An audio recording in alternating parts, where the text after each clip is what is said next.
Welcome to Kannan info Tamil. நம்ம இன்னைக்கு என்ன டாபிக் பார்க்க போறோம் அப்படின்னா, ரெண்டு முக்கியமான டிஃபென்ஸ் அப்டேட் இந்த வீடியோல பார்க்க போறோம். முதல் டிஃபென்ஸ் அப்டேட்.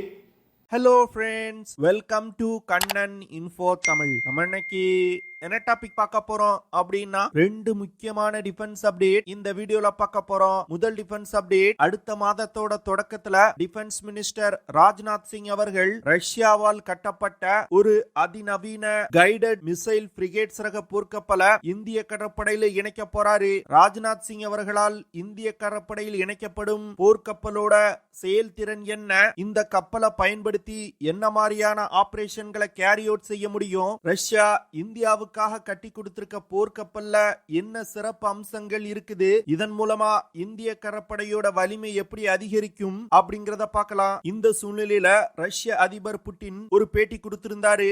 அந்த பேட்டியில இந்தியா மற்றும் ரஷ்யாவுக்கு இடையிலான உறவு குறித்து சில முக்கியமான விஷயங்களை சொல்லியிருக்காரு. அது மட்டும் இல்லாம வரும் காலத்துல இந்தியா எப்படி ஒரு வல்லரசா உருவெடுக்கும் அப்படிங்கிற விஷயத்தையும் அவர் சொல்லியிருக்காரு.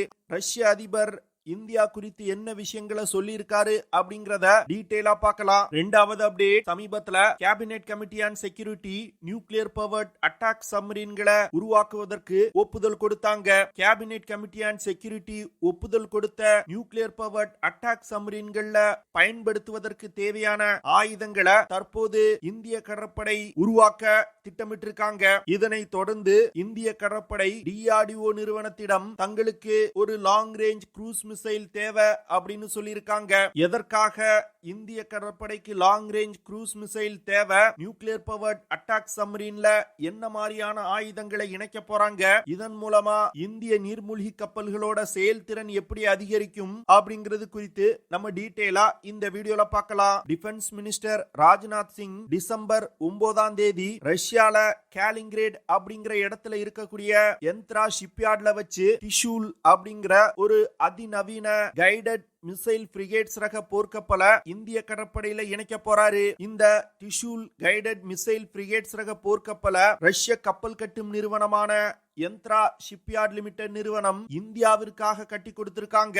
இந்த விஷயம் ரஷ்யா மற்றும் இந்தியாவுடைய டிஃபென்ஸ் கோஆபரேஷன்ல மிகவும் ஒரு முக்கியமான விஷயமா பார்க்கப்படுது. இந்த டிஷூல் கைடட் மிசைல் ஃப்ரிகேட்ஸ் ரக போர்க்கப்பல் இந்திய கடற்படையில் இணைக்கப்படுவது இந்திய கடற்படையோட கேப்பபிலிட்டிய மிகப்பெரிய அளவில் அதிகரிக்கும். இந்த டிஷூல் ஃப்ரிகேட்ஸ் ரக போர்க்கப்பலை ப்ராஜெக்ட் 1136 அப்படிங்கிற திட்டத்தின் கீழ் ரஷ்யா இந்தியாவுக்காக கட்டியிருக்காங்க. இதே போன்று இன்னும் 3 கப்பல்களை ரஷ்யா இந்தியாவுக்கு சப்ளை செய்வாங்க. இந்த 4 ஃப்ரிகேட்ஸ் ரக போர்க்கப்பல்களும் இந்திய கடற்படைக்கு ஒரு கேம் சேஞ்சர் அப்படின்னு சொல்றாங்க.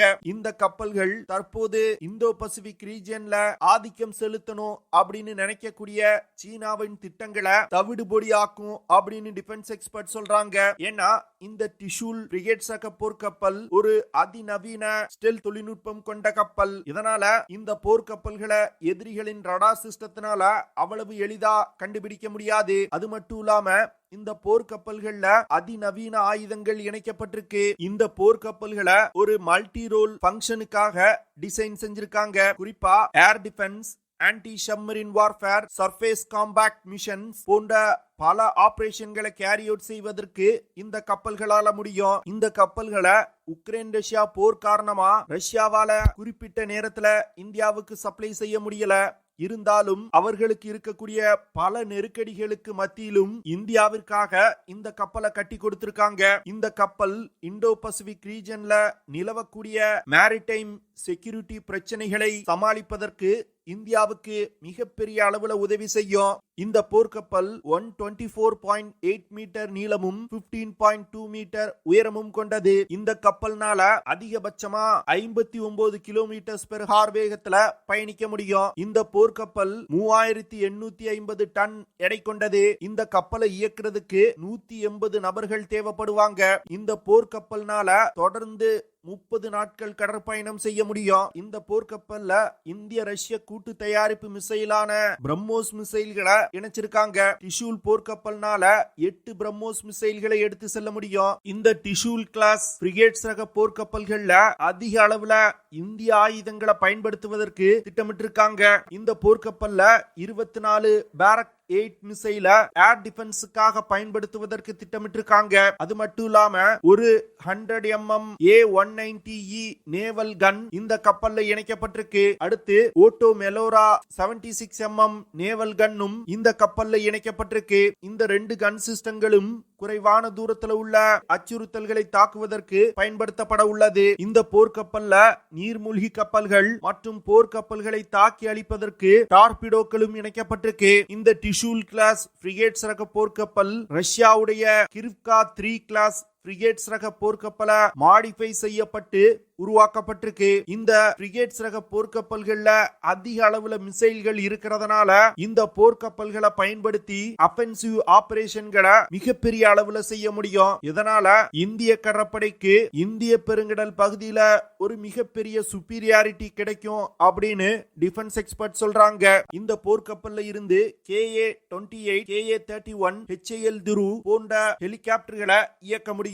இந்த போர்க்கப்பல்கள்னால அதிகபட்சமா 7800 கிலோமீட்டர் தூரம் வரைக்கும் பயணிக்க முடியும். அடுத்து சமீபத்துல ரஷ்ய அதிபர் புட்டின் சோச்சி அப்படிங்கிற இடத்துல விளாடியோ டிஸ்கஷன் கிளப்ல நடந்த ஒரு நிகழ்ச்சியில கலந்து கொண்டு பேட்டி கொடுத்திருந்தாரு. அந்த பேட்டியில இந்தியா மற்றும் ரஷ்யாவுக்கு இடையிலான உறவுகள் குறித்து பல முக்கியமான விஷயங்களை சொல்லியிருந்தாரு. அது மட்டும் இல்லாம உலகின் வல்லரசு நாடுகள் அடங்கிய பட்டியல்ல இந்தியாவும் பல வருடங்களுக்கு முன்பே இணைக்கப்பட்டிருக்கணும் அப்படின்னு அவர் சொல்லியிருக்காரு. ஏன்னா இந்தியால 1.5 பில்லியன் மக்கள் வசிக்கிறாங்க. தற்போது உலகின் எந்த நாட்டோட பொருளாதாரத்தை விட இந்திய பொருளாதாரம் அதிவேகமா வளர்ந்துகிட்டு இருக்கு. இதனால இந்தியாவும் ஒரு வல்லரசு நாடுதான் அப்படின்னு அவர் சொல்லியிருக்காரு. அவர் இப்படி சொல்றதுக்கு முக்கியமான காரணம் என்னன்னா ஐநாவோட செக்யூரிட்டி கவுன்சில்ல இந்தியாவை இணைக்கணும் அப்படிங்கிற விஷயத்தை தான் இப்படி அவர் சொல்றாரு. அது மட்டும் இல்லாம இந்தியா மற்றும் ரஷ்யாவுக்கு இடையிலான உறவுகள் குறித்து அவர் பேசியிருக்காரு. இந்தியா மற்றும் ரஷ்யாவுக்கு இடையில் பல வருடங்களா நல்ல நிலையில உறவு இருக்குது. இரு நாடுகளும் பல விஷயங்கள்ல ஒருங்கிணைந்து செயல்படுறாங்க. ஸ்பேஸ், டிஃபென்ஸ், வர்த்தகம் போன்ற பல விஷயங்கள்ல இரு நாடுகளும் இணைந்து செயல்படுறோம் அப்படின்னு சொல்லியிருக்காரு. அது மட்டும் இல்லாம இந்தியாவும் ரஷ்யாவும் இணைந்து BrahMos Supersonic Cruise Missile தயாரிப்பது குறித்தும் அவர் சொல்லியிருக்காரு. இந்திய முப்படைகள்ல ரஷ்ய ஆயுதங்கள் மிகப்பெரிய அளவுல பயன்படுத்தப்பட்டு வந்துகிட்டு இருக்கு. இதனால ரஷ்யா இந்தியாவுக்கு மிகப்பெரிய அளவுல ஆயுதங்களை ஏற்றுமதி செய்யறோம். அதே வேளையில இந்தியாவும் ரஷ்யாவும் இணைந்து பல ஆயுதங்களை டெவலப் செய்து வருவதாகவும் அவர் சொல்லியிருக்காரு. புட்டின் இந்தியா வரும் காலத்துல மிகப்பெரிய அளவுல வளர்ச்சியை எட்டக்கூடிய ஒரு நாடு அப்படின்னு சொல்லியிருக்காரு. இதன் காரணமா ரஷ்யா பல விஷயங்கள்ல இந்தியாவுடன் நட்புறவை வளர்ப்பதற்கு முயற்சி செய்வதாகவும் சொல்லியிருக்காரு. இதுல இருந்து இந்தியா மற்றும் ரஷ்யாவுக்கு இடையிலான உறவுகளை மேம்படுத்துறதுல ரஷ்ய அதிபர் எவ்வளவு முக்கியத்துவம் கொடுக்கிறாரு அப்படிங்கிறது ரொம்ப தெளிவா தெரியுது. அடுத்து சமீப காலங்கள்ல இந்தியா தன்னுடைய நீர்மூழ்கி கப்பல்களின் எண்ணிக்கையை அதிகப்படுத்துவதற்கு பல திட்டங்களை செயல்படுத்தி வந்துகிட்டு இருக்காங்க. குறிப்பா நியூக்ளியர் பவர்ட் அட்டாக் சப்மரீன்களை தயாரிப்பது, கைடட் மிசைல் சப்மரீன்களை உருவாக்குவது போன்ற பல திட்டங்களை இந்தியா செயல்படுத்த ஆரம்பிச்சிருக்காங்க. தற்போது இந்திய கடற்படை அந்த நீர்மூழ்கி கப்பல்கள்ல பயன்படுத்தக்கூடிய ஆயுதங்களோட செயல்திறனை அதிகப்படுத்துவதற்கும் தற்போது முயற்சிகளை எடுக்க ஆரம்பிச்சிருக்காங்க. அதாவது ஒரு யுத்த நேரத்துல நீர்மூழ்கி கப்பல்களை பயன்படுத்தி தரை இலக்குகளை தாக்குவதற்கும் மற்றும் போர்க்கப்பல்களை தாக்குவதற்கும் தேவையான மிசைல்களை இந்திய கடற்படையின் அறிவுறுத்தலின்படி DRDO நிறுவனம் தயாரிக்க ஆரம்பிச்சிருக்காங்க. அதாவது DRDO new generation of long range cruise மிசைல்களை உருவாக்கும் வேலைகள்ல தற்போது தீவிரமா ஈடுபட்டு வந்துகிட்டு இருக்காங்க.